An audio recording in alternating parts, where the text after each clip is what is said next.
Assalamualaikum warahmatullahi wabarakatuh. Kami dari kelompok 4 akan mempresentasikan hasil diskusi kami pada ruang kolaborasi topik 4, perspektif sosiokultural dalam pendidikan Indonesia.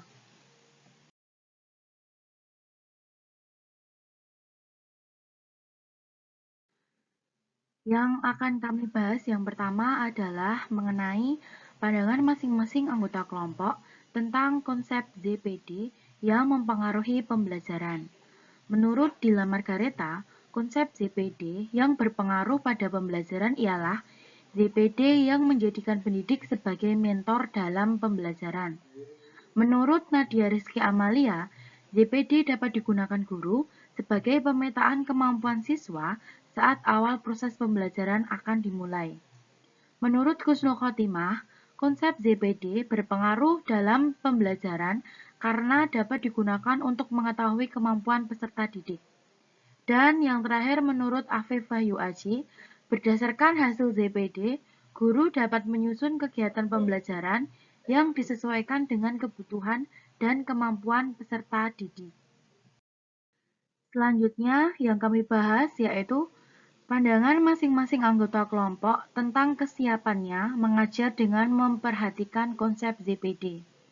Kami dari kelompok 4 memiliki pandangan tentang kesiapan mengajar dengan memperhatikan konsep ZPD berada di angka 7,5 dari skala 1 sampai 10. Hal itu diperoleh setelah masing-masing dari kami mengutarakan pendapatnya. Walaupun secara materi, kami sudah mempelajari dan memahami bagaimana konsep ZPD berpengaruh terhadap pembelajaran, kami masih tetap harus belajar tentang bagaimana cara yang efektif untuk menerapkan ZPD dalam pembelajaran agar pembelajaran berjalan dengan optimal sesuai dengan kebutuhan peserta didik. Selanjutnya yaitu persamaan dan perbedaan pandangan tentang pembelajaran pada ZPD.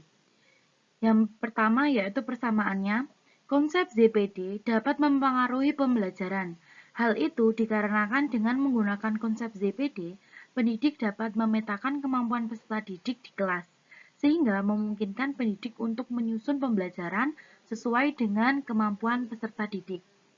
Lalu perbedaannya adalah perbedaan yang ada dari pembelajaran menggunakan konsep ZPD yaitu setiap kelas atau setiap sekolah tentu memiliki hasil yang berbeda dari pemetaan kemampuan peserta didiknya.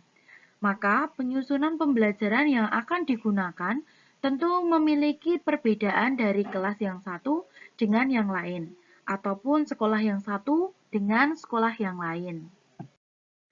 Dan yang terakhir yang kelompok kami bahas yaitu mengenai persamaan dan perbedaan pandangan tentang cara mengajar dengan menggunakan konsep ZPD. Untuk persamaannya itu sendiri, kelompok kami berpendapat bahwa persamaan dalam mengajar dengan ZPD yaitu pendidik dapat menjadi mentor untuk mendampingi, memfasilitasi, dan memotivasi peserta didik untuk dapat mengatasi kesulitan belajar tentang pemecahan masalah ataupun konsep. Lalu untuk perbedaannya, sedangkan perbedaan dalam mengajar dengan ZPD menurut kelompok kami, yaitu gaya pembelajaran serta membutuhkan waktu ekstra dalam mengajar menggunakan ZPD. Sehingga masih diperlukan pemilihan strategi yang efektif dalam menggunakan konsep ZPD dalam pembelajaran. Sekian presentasi dari kelompok 4, semoga bermanfaat bagi kita semua. Terima kasih. Wassalamualaikum warahmatullahi wabarakatuh.